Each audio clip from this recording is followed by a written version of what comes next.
Joe, we made it. The year's 2026. It's January 31st, 2026. But history's wrong. Or maybe that piece of shit Omni's wrong. No, I mean the light's red. You're right. This Omni is a piece of shit. Hi, I'm Todd McCombs. I'm Joe Perry. And today we're going to talk about a piece of shit. 1982's Voyagers.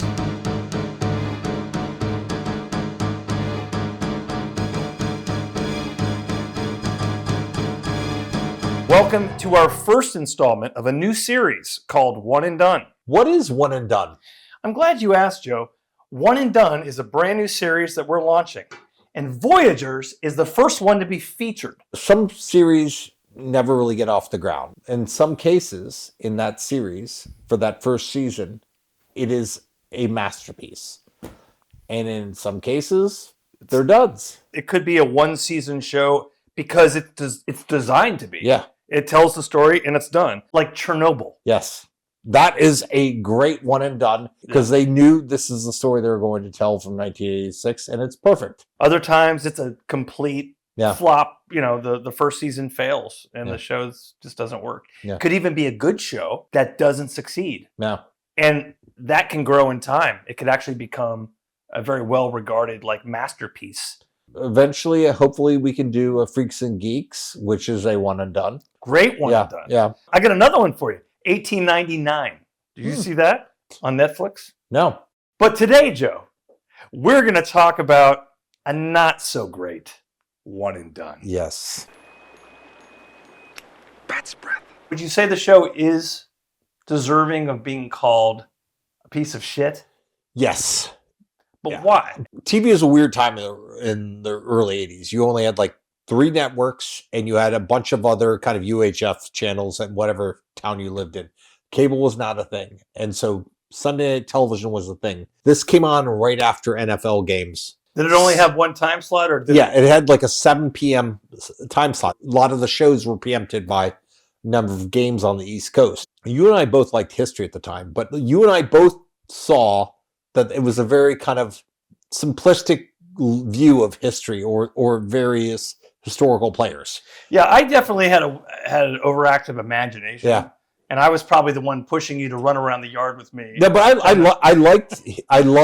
want to say this, I love time travel as a genre.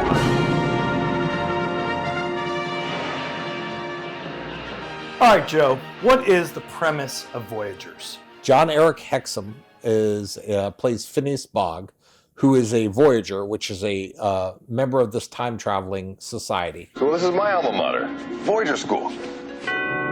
Well, what are we doing here? I don't know. Must be a class reunion or a homecoming or something. And he ends up landing in a apartment in New York City in 1982. Because of his malfunctioning Omni time travel device. But malfunctions, goes to 1982, he meets his co-star, played by Mina Palouse, and the character is Jeffrey Jones. Bat's breath.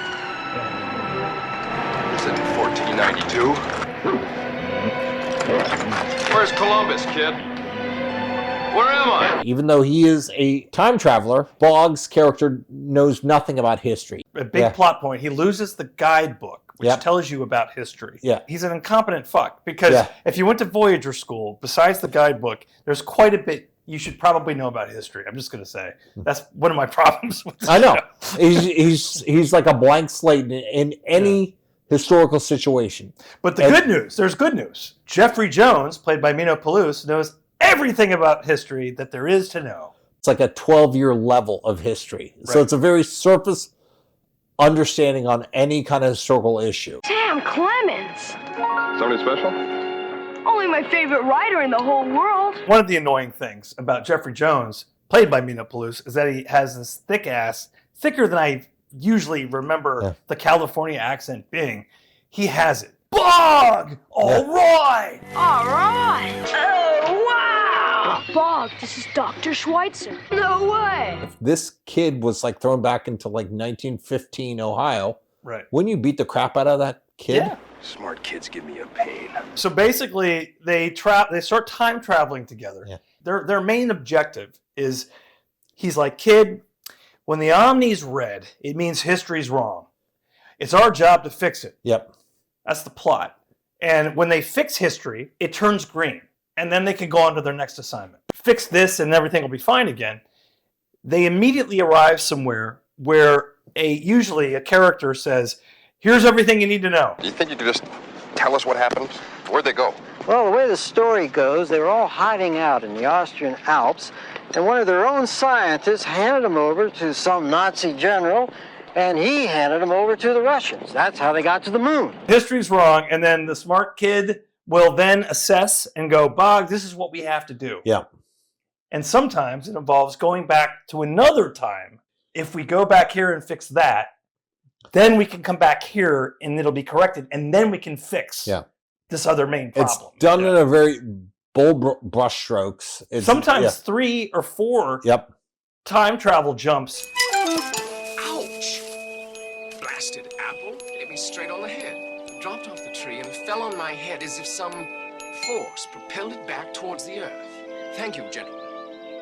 Our pleasure. For like maybe like a tween, early teen thing that might have been exciting, but like for someone like trying to follow a narrative, it's really bad. But for someone like me who had no attention span, I was fine with it. Lost Cleopatra in New York City? But what is the Omni itself? Like, what is this thing? I mean, it's a time travel device. It was given out to all the time travelers. Mm-hmm. It's malfunctioning. Does that mean when they travel somewhere, in history, it's red, the red light is red? Does it mean history's actually wrong, or could it be malfunctioning? We don't know that. There's always some historical inaccuracy that Jeffrey can like pinpoint like immediately, like, Bug, he's supposed to be married at this point, or So for all intents and purposes, we trust the Omni. When it's red, history's wrong. Bog is part of the Society of Time Travelers, the Voyagers. And all the Voyagers have the Omni, which is their vehicle, their tool to go through time. To go through time. Oh, hang on. Chris Hale's calling me. Yeah, Chris, what's up? Well, hey, I heard you guys are talking about Voyagers. Firstly, why? Secondly, just so you know, the Time Lords from Doctor Who called me, and they want their premise back. Funny. All right. Let's get into the castle a bit more. So we talked about Phineas Bogg, played by Jon-Erik. We talked about Mino Palouse playing Jeffrey Jones. I think until this show, Jon-Erik was primarily like a male model. He hadn't done any acting. That's true. Because he realized that Mino Palouse had more experience. He deferred to Mino quite a bit. That is pretty interesting. Which is like who does that? Like a dude in their mid to late 20s, like, kid, what do we do here? You know? Yeah, he really did rely on him. I don't have to explain this to you anymore, right? Huh? I don't have to explain this to you anymore, right? Okay. Get out there and do your stuff. I just want to say a little thing, something about Mino Palouse. Looking at him now, he looks like a nice, happy guy. Dude. What you had to see for child acting in like the late 70s, early 80s, it was really overwrought. And he was of that school. And like, if they had like a Jason Bateman, who is a contemporary in this role in the fall of '82, that would have been perfect. He would have been totally sarcastic with Bogg. But he was also this adopted kid. His parents died, and he was not that loved or treated well. By his new situation. Yes. And so what happened is he lashed himself onto Bogg, and they became tight, and that's great, right? Yeah. But he cried a lot. Yeah. But he wasn't very good at acting when it came to crying. For me, it was a thick California annoying accent and the crying all the time. Here's a quick montage of some crying. I could have ruined everything. I could have got Roosevelt killed. No, it's not gonna be okay. It'll never be okay again. It's total! Now we'll never get back to him! But I've already got a family! Don't you understand? It's you. So he was kind of this know-it-all, and then like, all right, and then he was like, and I was just like, hate this kid. Sorry, Mino. I'm sure you're a nice person. We're just remembering the annoying kid version of you. Although, if I do meet you in person, I would like to see you be exasperated. I would like to see you annoyed. It's not true! Make him stop. He was a working actor. He was a working kid actor. He showed up like in Silver Spoons, Different Strokes. 8 is enough. Bad News Bears TV show that came out eventually. We got to talk about a few things with these characters before I forget. Clothes and hygiene. They're wearing the same damn clothes all the time. They have to smell bad. When are the clothes ever getting washed? And where do they store the clothes in those sort of rare times where they have to blend in and they change into like period costumes? Where are they putting their old clothes, their normal clothes? Where are they being stored? And then usually at the end of an episode like that where they're blending in, you'll see them at the end of the episode saying like German civilian clothing, and they will disappear with the Omni. And then the next time you see them, they'll be wearing their original clothes again. Another thing I have to mention is the English-speaking characters, regardless of the situation. Wherever they are in time, wherever they are geographically, for some reason, everyone speaks English, American English. As the Queen of Egypt, I command you to stay. Whether it's they meet up with Cleopatra and they bring her into the future in New York City, how she talks there. You are one good-looking doll. You're forgiven, Mr. Luciano. Or whether you're just in Germany. It doesn't matter. Everyone speaks English. So stuff like that are just kind of ridiculous. Obvious suspension of disbelief there. So this show had a ton of guest stars. A lot of people. A lot of actors that we know now or that were kind of coming up at that time. Or just working character actors. Just for aviation alone, we've got Ed Begley Jr., Wilbur Wright. Plays the Wright brother. Jonathan Frakes plays Charles Lindbergh. Yep. A very good character actor named John Anderson plays Abraham Lincoln. Julia Duffy, who would go on to fame from Newhart, played Nellie Bly. Yep. And L.Q. Jones, a great actor from a number of Peckinpah movies, shows up on an episode. And I think this may have been promoted on the lead-in from when NBC had the AFC. Dan Pastorini played Spartacus on one episode. Bob, it's Spartacus. The former Oilers QB, because that was something that probably NFL fans were like, maybe I need to keep the channel here. I noticed a lot of small-time people that I don't even know their names. Data's mom, you would know her too, Joe, the actress, if you saw her. She was in an episode on the Titanic. My name's Molly Brown. If you saw her, you'd be like, oh, I've seen that lady. She's been in stuff. There was a guy, do you remember the guy in Ghostbusters? $5,000? I had no idea it'd be so much, I won't pay it. Well, that's all right. We can just put it right back in there. That guy's in an episode. And a young Nicky Cat. That's fine with me, little man. We talked about when we did the Limey. And what I really noticed are just memorable faces. Yes. These are people throughout the 70s and 80s, or maybe they started in the 80s, and I got to know them even more later in life. But I'll see them, and I'm like, oh, yeah, right. Okay, that person. The guy who created the show, James Perriott, he doesn't have a great track record. Like, I think like 2 or 3 years after this, he came out with The Misfits of Science. David Letterman, when he was still like doing his NBC talk show, he just milked for like weeks on end, just making fun of the promos for that. You were on a flop bomb, Misfits of Science, and I just thought maybe you'd take off on that No, one. it was my favorite show. Was it? But I think the worst thing he ever did was in the 90s. It's all about a 800-year-old vampire that is working as a detective in the Toronto Police Department. On the night shift, of course. All I know about him is before he became a show creator, he was a writer. He did Bionic Woman, $6 Million Man, and Incredible Hulk. The main problem with this show, it's the writing. Yes. One problem with the premise of the show, which we touched on, when the Omni's red, it means history's wrong. But why is history wrong? What is causing history to constantly be wrong? So that whenever they travel somewhere, here we go again, history's wrong. We got to fix it. What they should have done is they should have invented in the first episode a character, introduced us to a character that is a threat or some universal force that is fucking up history. The threats aren't like introduced until like more than halfway through the season. So let's talk about that. Halfway through the season, you meet a shady character, we'll call him. He's after Bog. He's trying to hurt Bog. Yeah. I think he's trying to frame Bog. And then later you meet this guy in the final episode, episode 20. Yeah. He shows up. My life is dedicated to ruining history, not people. And he takes off. Yep. You know, he's playing Jack the Ripper or pretending to be Jack the Ripper. So he's fucking with history. Yep. Now maybe. Oh, it's Chris again. Yeah, Chris. Oh, hey, it's me again. Just so you know, the master from Doctor Who called me, and he's suing Voyagers for copyright infringement, belatedly. Fuck you. Okay. I have an appreciation of Doctor Who. I also appreciated watching Voyagers. I also, now at my age right now, I know Voyagers is a legit crap show in a lot of ways. It's got problems. But I can go back and revisit Doctor Who episodes. Hello there. I like Doctor Who as well. But here's the thing about getting back to the writing problem.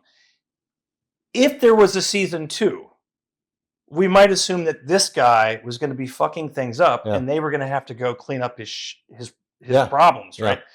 However, if you introduce the threat in episode 1 of season 1 or episode 2 or whatever, and then he was the reason history was different because he kept trying to manipulate things. No. You're not only having to correct history, but you're having to try to stop this guy. Well, he's somewhere out there in time. Huh? Well, someone's bound to find him wherever things are getting messed up. Well, maybe it will be the two of you. So why was it canceled? I think they had the worst time on planet. 7 o'clock on a Sunday night where you can be preempted, like where more than half the country is not able to watch, like maybe until like 7:20 or 7:30 if it's going to OT or whatever. Well, that's a good point. Yeah, not many people were able to kind of watch it throughout. But I mean, we found it. We I know. watched it. Exactly. It was also sort of a, hey, learn more about history. Yeah. They even had like the tag. If you want to learn more about Arthur Conan Doyle or the Sherlock Holmes stories, Nellie Bly or Jack the Ripper, take a voyage down to your public library. It's all in books. They make fun about it like on The Simpsons. If you'd like to learn more about war, there's lots of books in your local library, many of them with cool, gory pictures. Well, good night, everybody. So yeah, there are a lot of reasons, or merits, I guess you could say, for trying to keep the show going. Yeah. Time travel's fun, getting kids interested in history. We like this as history as a plot point, but we're really not going to like do like a deep investigation on things. That was not the show in any way, you know. Yeah. I know we've been kind of piling on this show, but like within 2 years after the show was made, Jon-Erik Hexum was doing a show, Cover Up. 1983? 84. Yeah. He was playing like a secret agent model thing. Like that's a really bad. I'm sure he was a model. I have no doubt that he was playing a model. But like that's the whole like you're going to be able to like go undercover at various like foreign locales just because you're a model. I know the story. A director didn't like the shot, and they were resetting it, and there's a lot of boredom, and he picked up in the shot in the scene. He shoots a 44 Magnum blank gun, blanks, a blank pistol, and he was bored, and he just was doing like a Russian roulette gag. One pressed it right against his temple, and it the reverberation just... massive hemorrhaging. He went to the hospital and died about 5 days later. The force of the explosion drove a piece of the skull deep into the brain. The police have listed it an accident. It's sad. Young guy, 26. Yep. What about Mino today? I don't know exactly when, but one thing was he acted in the show Walter, which was a pilot, a spinoff of MASH. Oh, yeah. When Walter O'Reilly left, the pilot didn't go anywhere. I know his sister's more famous because she went on to Punky Brewster's, and she is kind of continually kind of revisited that role. So I saw a clip on him recently, and can I just say I don't hear the thick California accent at all. Okay.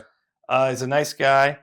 He did mention in an interview that he basically lost interest in acting. He did some of it in his late teens, but then was interested in going to college. So the other thing I saw in this interview, which I really respect, is that his parents, it wasn't the classic kid actor and the kid acting problems that you hear about, right? It wasn't a Will Wheaton thing. No, he really had a passion for doing this. He had to beg his parents to let him be in a show or try out for a show. He was pretty grounded. Yeah. He was never forced. He had pretty good parents, I think. And this was his own ambition and motivation. And then he decided. He figured his own path, made his own choices, I guess you could say. Things you kind of embraced when you were much younger. It's always different looking at it, the vantage point. Quality now, at our age now, it's not there in this show. But looking at it how we looked at it in the fall of 1982. It was fun. It was fun. It was enjoyable. It was an adventure show. But at the same time, it was very much a bubblegum view of history. It was very kind of surface. I would find like devices like any it could be even a makeup kit thing like that. But like the idea that you could like push a button and disappear and then show up and first fly through outer space, and then be in some amazing period in history and interact with people and then zap and then you're back. That was fun. It was a fun sort of concept in my head, and I'm sure people played Doctor Who also. Yeah. Oh wait, hang on. Yeah, Chris. Yeah, what's up? I just thought I'd let you guys know that I tried to rewatch Voyagers, but my streaming service suggested I kick myself in the balls instead. Fine. Do that. Kick yourself in the balls. All right, Joe, what do you say we get out of here? All right, I'm going to set the Omni. I think I know where we're going. All right. You ready, Joe? Where are we going? You'll find out. Hey, can I bring some extra clothes? Clothes? Where we're going, you won't need clothes.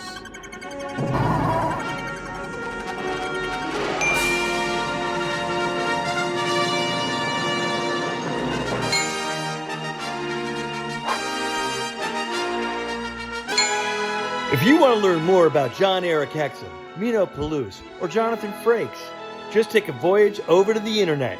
It's all on the web.